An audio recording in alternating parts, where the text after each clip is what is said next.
بسم اللہ الرحمن الرحیم۔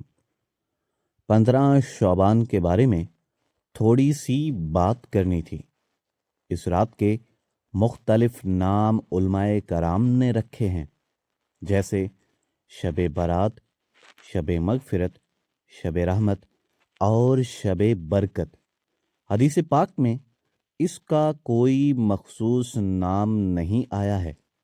حدیث میں صرف یہ ذکر ہے کہ 15 شعبان کی رات یعنی نصف شعبان کی رات ہے۔ یہ نام علماء نے اس رات کے مختلف خصائص کی بنیاد پر رکھے ہیں۔ چونکہ اس رات میں مغفرت ہوتی ہے، اس لیے اسے شب مغفرت کہا جاتا ہے۔ اسی طرح اس میں جہنم سے خلاصی ہوتی ہے تو اسے شب برات کہا جاتا ہے۔ اس رات میں برکتوں کا نزول ہوتا ہے تو اسے شب برکت، اور اس میں اللہ کی رحمت کا نزول ہوتا ہے تو اسے شب رحمت کہا گیا۔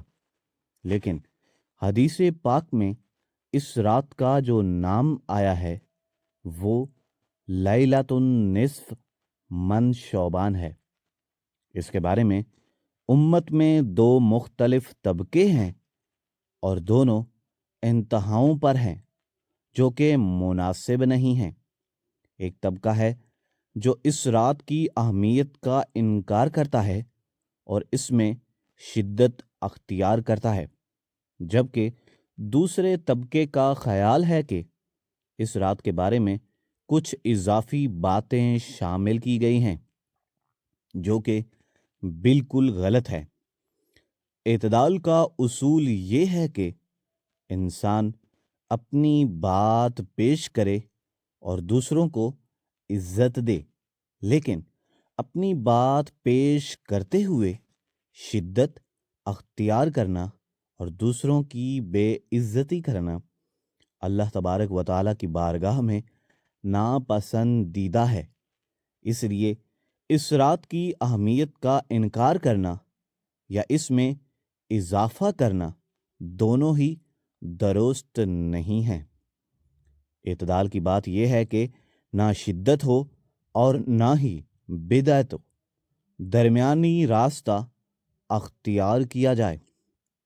اس رات کی فضیلت کو 10 صحابہ کرام نے روایت کیا ہے، جن میں حضرت ابو بکر صدیق رضی اللہ تعالی عنہ، حضرت عائشہ صدیقہ رضی اللہ تعالی عنہا بھی شامل ہیں، مگر یہ ساری حدیثیں ضعیف ہیں۔ ضعیف حدیث سے کوئی حکم ثابت نہیں ہوتا۔ تاہم ابن الحسین رحمۃ اللہ علیہ، جو کہ سعودیہ کے بڑے محدث، مفسر، فقیہ اور عالم تھے، انہوں نے لکھا ہے کہ جب 10 ضعیف حدیثیں اکٹھی ہو جاتی ہیں تو وہ حسن کا درجہ حاصل کر لیتی ہیں، جسے حسن لغیر کہتے ہیں۔ اس کا مطلب ہے کہ یہ قابل قبول ہو جاتی ہیں اور فضائل میں اسے حجت سمجھا جاتا ہے۔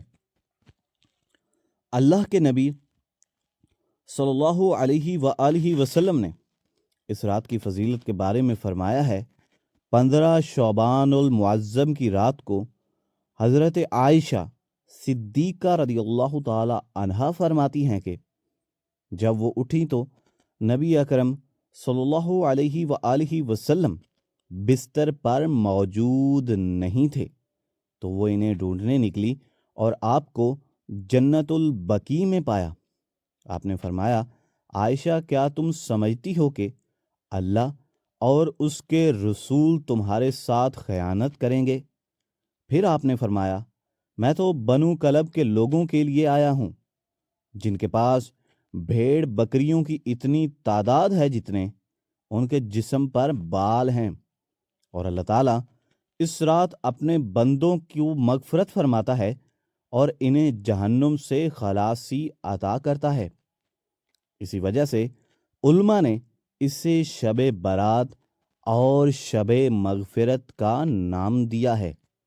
اگرچہ نبی صلی اللہ علیہ وآلہ وسلم کی زبان مبارک سے یہ نام نہیں نکلے، لیکن اس رات کی فضیلت یہ ہے کہ اس میں اللہ تبارک و تعالیٰ کی طرف سے بخشش کا نزول ہوتا ہے۔ جہاں تک یہ بات ہے کہ اس رات فرشتے آتے ہیں اور سارا سال کا حساب دیتے ہیں، یہ کسی صحیح حدیث سے نہیں، کسی حدیث میں میری نظر سے نہیں گزرا۔ سورہ دخان کی جو آیت، اس میں پہلی آیت شب برات کی نفی کرتی ہے کہ ہم نے اس مبارک رات میں قرآن پاک نازل کیا۔ قرآن پاک تو لیلۃ القدر میں نازل ہوا ہے، تو اگر کوئی بھی اعلانات ہوتے ہیں تو وہ شب قدر میں ہوتے ہیں، نہ کہ اس رات میں۔ اس کے علاوہ اور بھی مختلف روایات اور مختلف آراء موجود ہیں۔ دوسرا یہ کہ اس رات کے روزے اور عبادت کے بارے میں، شب قدر کی عبادت کے حوالے سے اللہ تبارک و تعالی کے لیے، میری بات دھیان سے سنیں، اللہ تبارک و تعالی کی قسم کوئی خاص عبادت میرے نبی صلی اللہ علیہ وآلہ وسلم نے شب قدر کے لیے نہیں بتائی۔ حضرت عائشہ رضی اللہ تعالی عنہا نے پوچھا، یا رسول اللہ صلی اللہ علیہ وآلہ وسلم، اگر مجھے شب قدر نصیب ہو تو میں کیا کروں؟ تو نبی صلی اللہ علیہ وآلہ وسلم نے فرمایا، یہ دعا پڑھو، اللہ معاف کرنے والا ہے، معافی کو پسند فرماتا ہے، مجھے معاف فرما۔ میرے نبی صلی اللہ علیہ وآلہ وسلم کی عبادت وہی 11 رکعات تہجد کے نفل تھے، چاہے وہ شب قدر ہو یا شب برات یا شب جمعہ ہو۔ اب اس راتوں کے نام پر لوگوں نے کیا کچھ خرابیاں کی ہیں، ہم قرآن پاک اور حدیث سے نہیں جڑے۔ کتابیں لکھی گئی ہیں، کس نے لکھی، اس کی سند کیا ہے، ان کی تمیز کیا ہے؟ پھر کچھ لوگ بہت زیادہ شعبدہ بازی کرتے ہیں، جیسے پہلی رکعت میں یہ پڑھو، دوسری رکعت میں یہ پڑھو، یہ سب بدعات، اور ان کا نبی اکرم صلی اللہ علیہ وآلہ وسلم کے کسی فرمان سے کوئی تعلق نہیں۔ میرے نبی صلی اللہ علیہ وآلہ وسلم نے صرف عبادت کی بات کی ہے، اور عبادت میں شب قدر کے لیے کوئی خاص عمل نہیں بتایا۔ دوسری بات یہ ہے کہ اگر آپ عبادت کرنا چاہتے ہیں تو مسجد نہیں، گھر میں بھی عبادت کریں۔ نفل عبادتیں میرے نبی صلی اللہ علیہ وآلہ وسلم گھر میں ادا فرماتے تھے۔ اب شب برات میں صلاۃ و تسبیح کی جماعت ہو رہی ہوتی ہے، یہ کتنی بڑی نادانی کی بات ہے، نفلوں کی جماعت ہی نہیں ہونی چاہیے، تو یہ صلاۃ و تسبیح کی جماعت کروا رہے ہیں، جو کہ عبادت کے بارے میں میرے نبی آقا دو عالم صلی اللہ علیہ وآلہ وسلم کا طریقہ ہی نہیں ہے۔ اللہ تبارک و تعالی کی طرف سے ہمیں یہی اشارہ ملتا ہے کہ ہم اللہ کو یاد کریں اور لوگوں سے کٹ کر اپنے رب کو یاد کریں۔ اس کے علاوہ اور بھی کافی چیزیں ہیں جو ہم نے قرآن و حدیث سے ہٹ کر، جو ہمیں سکھایا ہی نہیں گیا اور جس کا ہمیں بالکل حکم نہیں ہوا، ہم اپنی طرف سے اپنی زندگی میں شامل کر چکے ہیں۔ ان ساری آیات کا خلاصہ یہ بنتا ہے کہ نفلی عبادات، سنتیں گھر میں پڑھنی چاہیے، خاص طور پر وہ عبادات جو ایسی راتوں میں ہوتی ہیں۔ مسجدوں میں اکٹھے ہونا اور پھر ان راتوں میں جھانڈیاں لگانا، آتش بازی کرنا، یہ سب اسرافات اور خرافات ہیں۔ تو میری گزارش ہے کہ میرے نبی صلی اللہ علیہ وآلہ وسلم کی سنت کے مطابق آپ نفلی عبادتیں اپنے گھر میں کریں۔ اللہ نے بنی اسرائیل سے فرمایا کہ اپنے گھروں کو مسجد بناؤ اور نماز قائم کرو۔ ہم بھی اپنے گھروں کو خالی نہ چھوڑیں، ان میں ساری فیملی کو اکٹھا کریں اور نفل عبادات کا اہتمام کریں۔ مسجد فرادی کے لیے ہے، نفل کے لیے گھر ہے، تو امید ہے کہ میری بات پر آپ ناراض نہیں ہوں گے۔ میرے بھائی بہنوں، اس بات میں کوئی خاص عبادت مخصوص نہیں ہے۔ ہاں، آپ تہجد کے نفل پڑھیں، قرآن پاک کی تلاوت کریں، ذکر کریں، دعا مانگیں، یہ مخصوص اعمال ہیں۔ نماز، تلاوت، ذکر اور دعا، ان کے ساتھ رونا، آنسوؤں کے ساتھ اپنی کھیتی کو پانی نہ لگے تو وہ سوکھ جاتی ہے۔ اسی طرح دل میں بھی ایمان کی کھیتی کو آباد کرنا ضروری ہے۔ آنسوؤں کے قطرے اسے سیراب کرتے ہیں۔ شب برات کے روزے کے بارے میں ابن ماجہ کی روایت بہت زیادہ ضعیف ہے، اور علامہ البانی رحمۃ اللہ علیہ نے اسے موضوع قرار دیا ہے۔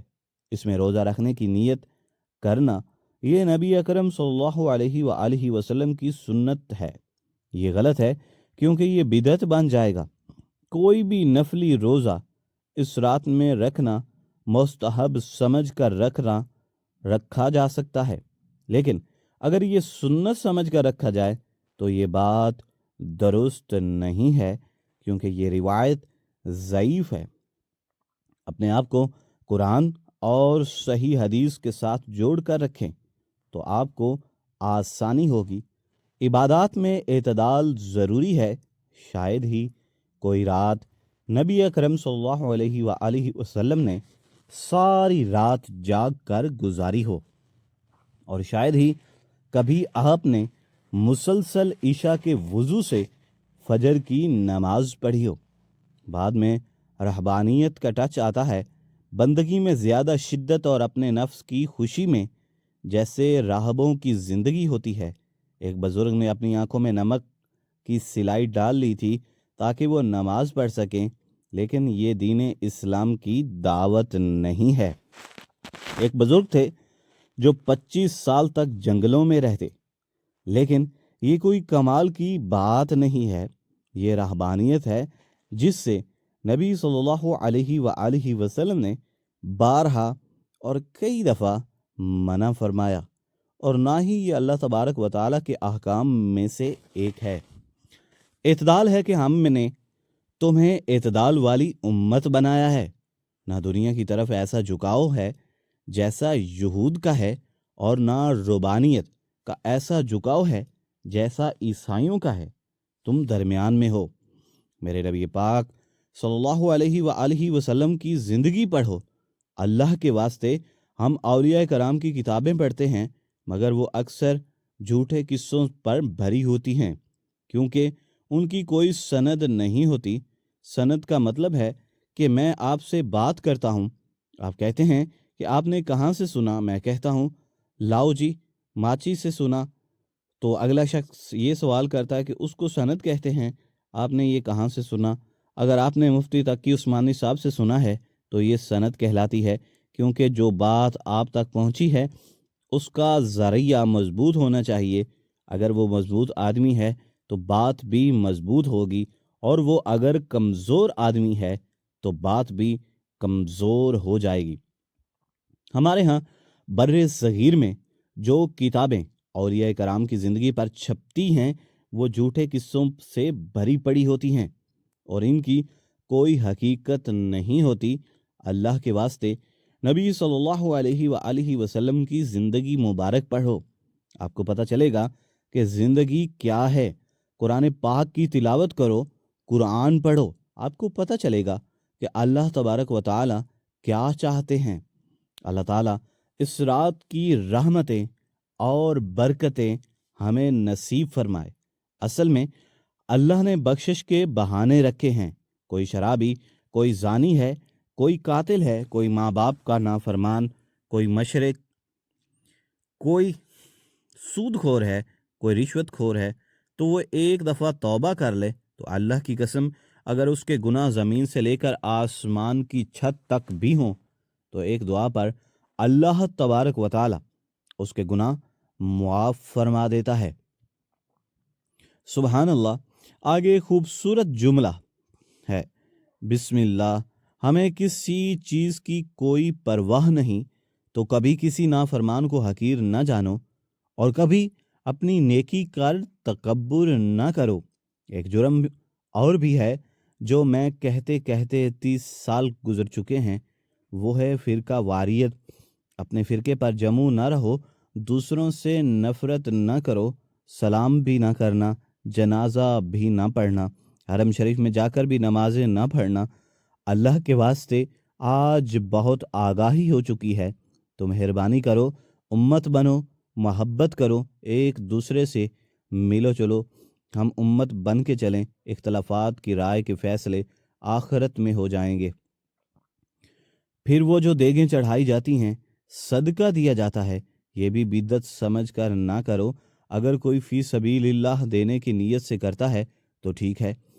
اللہ تبارک و تعالی ہمیں عمل کی توفیق عطا فرمائے۔ آمین ثم آمین۔